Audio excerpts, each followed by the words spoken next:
Welcome back, everybody, to True Democrats. It is Friday, February 26th, and there is nothing but action going on in the political landscape. And the Democrats are trying to get a relief bill passed. They're trying to satisfy two parts of their constituents: the progressives, or the liberals, and the so-called moderate Democrats, to try to get a $1.9 trillion relief package. They're not going to get any support from the Republican Party, but that's no surprise. But they're trying to compromise what is a raise in the minimum wage, which news is as of today, that does not look good. The House of Representatives, led by Nancy Pelosi, is going to keep the minimum wage raise to $15 in her package, and the House of Representatives will vote on it. And this is to satisfy the liberal wing of the Democratic Party. But the lady in the Senate who, I forgot her legal term or her technical term, but she considers the rules of the bills that are to be voted on. And the economic budget rule is the Democrats want to pass this as a part of the budget, or a part of the budget for this year, which means that they do not have to get 60 votes from the Senate in order for it to go to a floor vote, which you have to do for pretty much all the other bills. If you go and want to put a budget up, an emergency budget, in front of the Senate for a vote, all you need is the 50%, 51% majority to get it on the floor. And that's how we get a budgets made without any log jams or without anybody holding things up. But what happens is the parliamentarian of the Senate, who sets the rules about how you can vote and what should be in a bill and how many votes, and basically sets the ground rules on how the Senate should proceed on a vote, ruled that the raising the minimum wage should not be in this relief bill of the Democrats. So that won't be in the relief bill when the Senate votes for it. But that you can do, first, that you can do in a whole separate incident. And of course, it's going to be tough because you still got to get that 60 votes in order to get it on the floor to vote. And I don't think there's any support from the Republican Party to do it. But this is just another case and example of the Democrats holding a piece of legislation that they can use against Republicans in the midterm elections or in any kind of elections. And they could have done it in the last elections, but I didn't hear anybody talking about the Republicans holding Americans' wages down. But you can certainly do it in the midterm elections. It's necessary, this minimum wage increase. Now, if you think about it, it's unbelievable that the Democrats do not say this every single day from now until the midterms. But to raise the minimum wage to $15 is in itself an insult. Because if you take in account of inflation, you're talking about, compared to what it was in the 70s, the minimum wage should be up to $16 and more. But if you also take account, before 1980 and Reagan decimating the workers' salaries, the minimum wage rose along with production in this country. So not only did it rise with inflation, but it also raised based on production and what this country produces. And a lot of that had to do with unions raising rates the same way as profits rose. The calculation, including the rate of production, the minimum wage today should be about $22. And the argument, it's unbelievable, the Republicans, how much they just try to keep. They're so pro-corporate. They keep the wages of these working Americans suppressed, and yet they allow these corporations to buy each other up, which basically raises the cost of living. They charge higher for everything. And the Democrats have got to be able to attack, especially in the midterms. But the argument for the Republican Party is that it's bad for small businesses. That's always their argument. It's bad for small businesses, like they're supposed to be the champions of small businesses. But listen, a pandemic doesn't help small businesses, and they let this pandemic in. The terrorist attacks didn't help small businesses, but they allowed these terrorists to attack. Two economic meltdowns in the last 15 some years does not help small businesses. So I think the Republicans are not in a position to tell the American public what is good for small businesses. But also, let me tell you what is good for small businesses, and that is for people, average American workers, having more money. Because what happens when the majority of American populace has extra money? They spend it. And nothing could be sweeter in the ears of a small business owner than knowing that more people are going to spend money, because what that means is that they're going to spend money in his business. So if you're talking about, listen, the Republicans have no idea how small businesses are run. None of these people ran any businesses. They're all lawyers. They're corporate lawyers. They've been greased up by these corporations to try to keep wages down so corporations don't have to spend any money. But this is just another issue that the Democrats can use in the midterm elections. Now, that's what's going on in the Democratic side of the political scale. The Republican side, oh my God, they have no idea what's up, down, left, or right. This Trump has got them so crazy. Trump has got their base, and their base is narrowing and narrowing and narrowing. They're losing. They talk about small businesses. They're losing more and more of these business people because they know when you start breaking down the rules and the law, that's going to hurt businesses in the long run. And this guy Trump is just a scam artist, no respect for the judiciary branch of this country. He kept thinking that because he put these judges on the seats that they were going to throw away their education of the law and do anything that he wanted them to do, such as keep his tax record secret. Again, why don't the Democrats keep coming up and saying this every time? The Supreme Court, just by the way, recently ruled that the New York DA can have access to Trump's tax records. And I didn't hear one peep from any Democratic elected official saying, okay, look at this. What was Trump trying to hide? How come he goes and says that there's a election fraud but doesn't come up with any evidence? He's a scam artist. And the argument is, oh, well, we have to be above the fray. How come the Democrats cannot see the big picture, the big political picture, that the Republicans are turning into a conspiracy theorist party, but these white middle Americans in these conservative states believe this stuff? Because one of the problems is Fox propaganda keeps spewing it to them, and they do not denounce these conspiracy theories. So you get these average, decently educated white people out in the Midwest who think that Fox propaganda is the cool thing and what they have to watch, so they keep getting fed this nonsense without any kind of pushback by the Democratic Party. And that's what's needed to be done, because the Democrats do have to go into these conservative states. Listen, there's so many problems. You have to tread lightly in the Senate because it's 50-50. It should not be 50-50.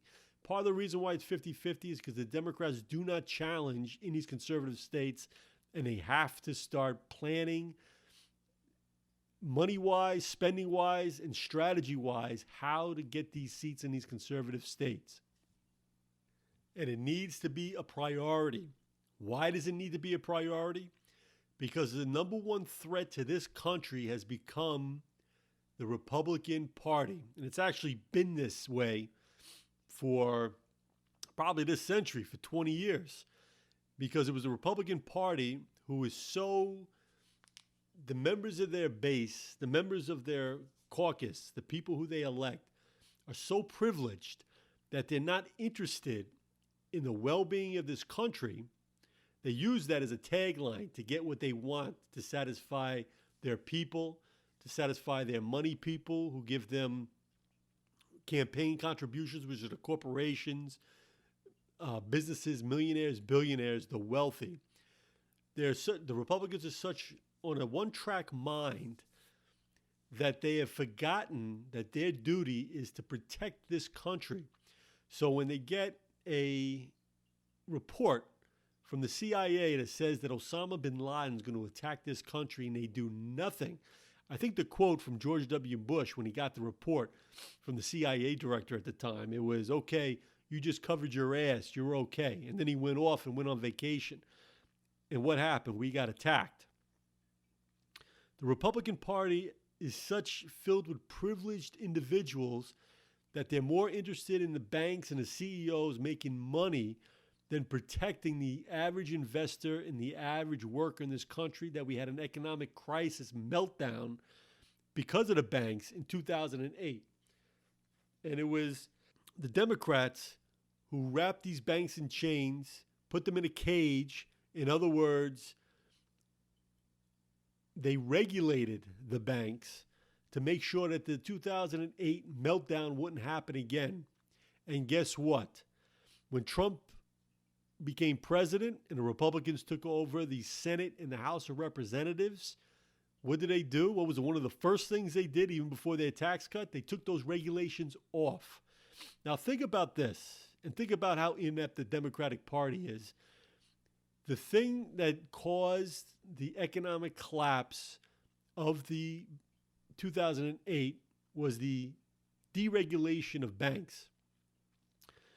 And it wasn't even they waited 50 years. Now, this all happened back in FDR, back in the 1930s, because the banks crashed and caused the Great Depression. So the Democrats and Franklin Delano Roosevelt put these restrictions on the banks back in the 30s. And it wasn't until more than 65 years later that the Republicans kind of sneak in and say, okay, let's take these regulations off. These laws are archaic. So they had that time frame for most Americans don't remembering the Great Depression, so they can kind of hide and cover saying that these laws were archaic. And I remember when it happened, and Bill Clinton, much to his fault, signed that bill deregulating the banks, which caused the 2008 economic collapse. But I remember my stepfather at the time, who was in his 70s, and he remembered back in the Great Depression or in those times, and he said to me, it's amazing that these people just forgot the reason why this law was on the books in the first place. And we paid the price. What was it, about 15 years later, 2008, collapsed again because of the deregulated banks. But the Republicans weren't even waiting for time to cover their tracks or to give them cover. They came back 8 years later and started deregulating the banks again, making this country vulnerable to the banks' mishandling of our money and the risky bets that these banks made with our money. And of course, the Democrats don't use that either as a weapon in this past election.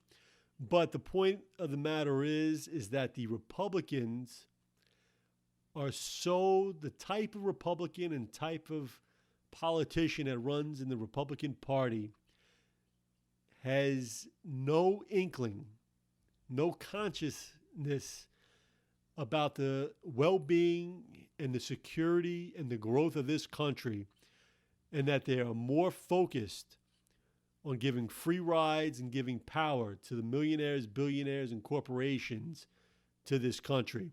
And our country is on the decline because of it. And not only that, but basically the evidence is there, and the Democrats can use this. And I'm not quite sure, again, I mean, how come the Democrats are not good at the business that they're in?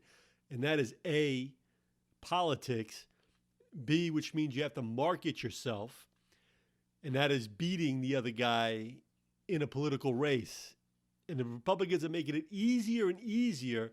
They're giving them loads of ammunition, and the Democrats just do not use it. But again, back to the point. The point is the Republicans are the number one threat to this country.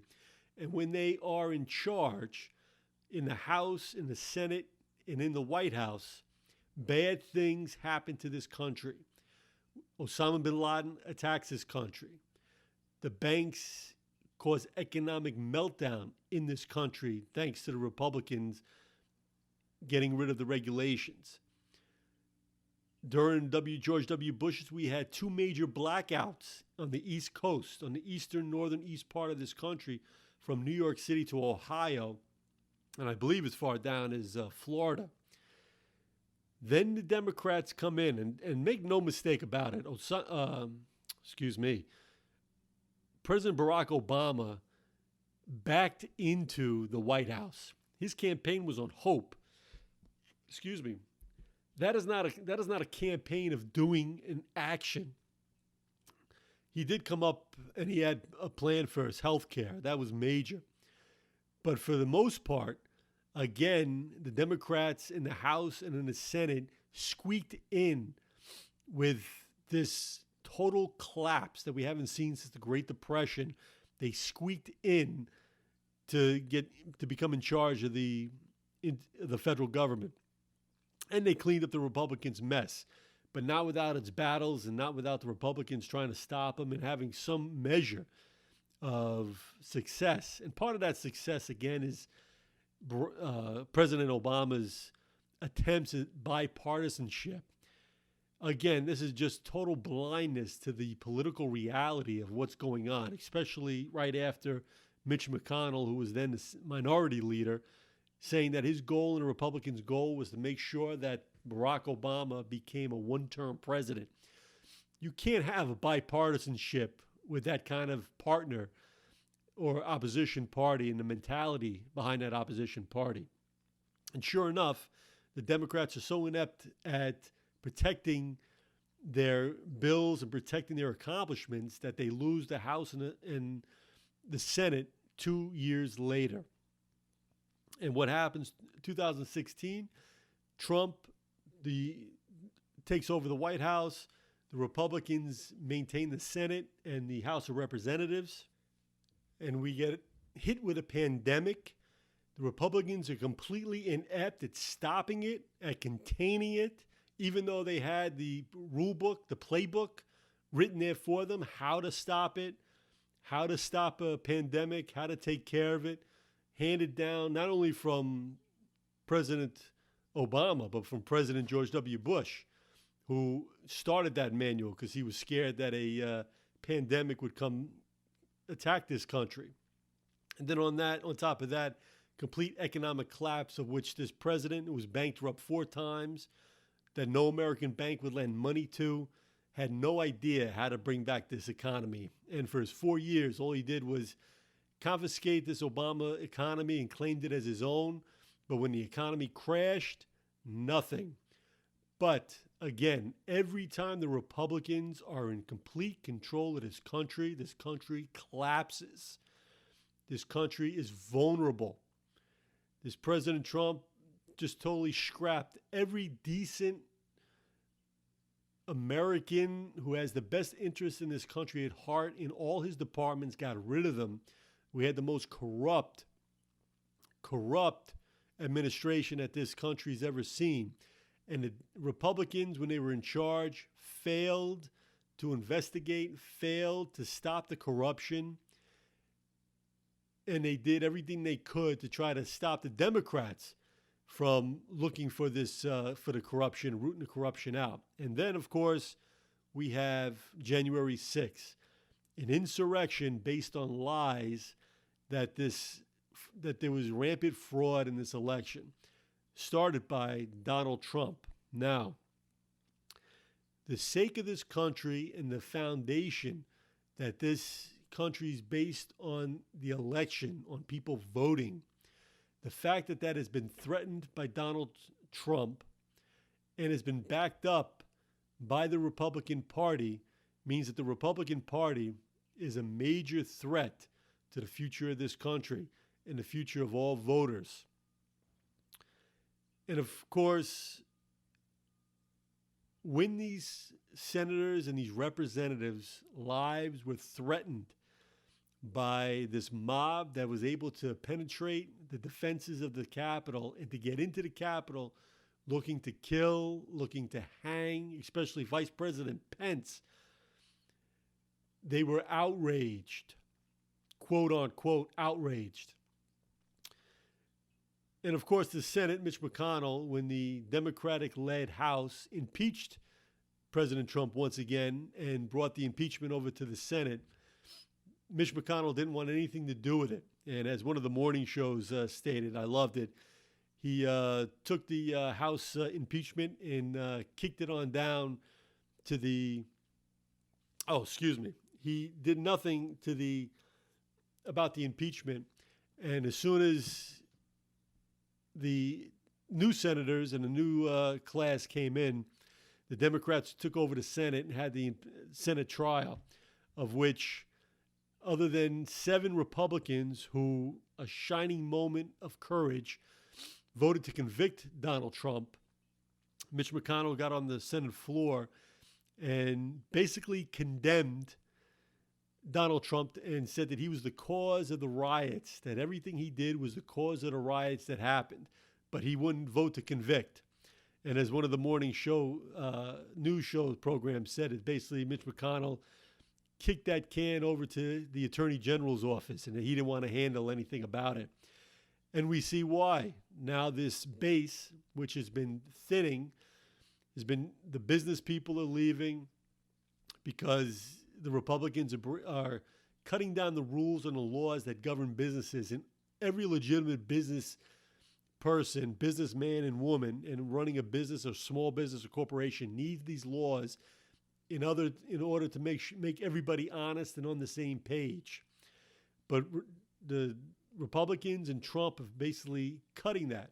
So not only is the Republican Party dangerous for the United States, they allow terrorists to attack, they allow pandemics to get in, they don't know how to stop pandemics, they allow banks to crash and burn our economy, but they're also backing up an insurrection, and they are also, to this day, as of today, we have, I don't know if the paper, something like 46, not 46, but a lot of state governments, legislatures, are doing their best to try to suppress voters throughout this country, basically because of the great lie that this was a fraudulent election. Now, the only reason that they want to change the rules for the voting is so that the less people who vote Democrat don't have an opportunity to vote. This is a threat to this democracy. It's a threat to the voting rights of this country. But the Republicans know what they're doing. And they came down, they had the conservative caucus or convention in Florida, actually this weekend. And that's Senator Hawley, who kind of led the movement to not certify the vote at the Electoral College, got a standing ovation when he said that this was a fraud election. So we're headed down a very dangerous path, and the Republicans aren't even sly about it anymore. They're not even sneaky. They're coming right out and saying it. But the only way that they have strength in this, the only reason why they're not fearing anybody and not fearing losing their jobs is because they know that in these conservative states, they're going to win. And the reason why they win is because the Democrats are limp. They're inept at going into these conservative states and challenging these conservative and craziness that's going on there. And the reason why Republicans are picking up speed, the reason why Trump was able to say fake news and that the fake news was out to get him and that everything that's reported as fact is fake news to these people is because there wasn't a Democratic candidate on the front lines, on the ground, challenging that notion. And that's what needs to happen. The Democrats and Joe Biden have got to start understanding that the Republican Party is the number one threat into this country, which includes Fox propaganda. You had several speakers on Fox propaganda spreading the lie that this was a fraudulent vote. And it's going to fester, and the Democrats are going to lose in these places in the midterms. They have to know that. You have to attack now. And you have to find some way. They're going to say, oh, it's a freedom of speech. It's not freedom of speech. You yell out of fire in a crowded theater, that's not freedom of speech. When you tell people to go out and take their families out to dinner during the middle of a pandemic, which Fox propaganda did, that's not freedom of speech. And when you say that, when you back a fraudulent lie about this country having a fraudulent vote, that's not freedom of speech too. They have to put these people in front of a committee, have them take an oath and say, okay, show us that this was a fraudulent vote. And you have to start stopping the spread of lies. You have to start slowing these Republicans down, and you have to start planning on beating them at the polls every 2 years. This has got to be the Democrat. Our nation is at stake here. This has got to be the Democratic plan going into the next midterm elections and going into the next presidential election. And we will discuss this again in some other posts, because this is firing me up. Folks, this is Adam Carr here at True Democrats. If you feel like it, please leave a comment. Please like at Shopify. You can find us True Democrats at Shopify. Go to the website, truedemocratsusa.com. On Shopify, if you'd like to leave a little donation to help this podcast along, we would appreciate it. And until then, please stay safe, please stay healthy, and God bless America. Godspeed.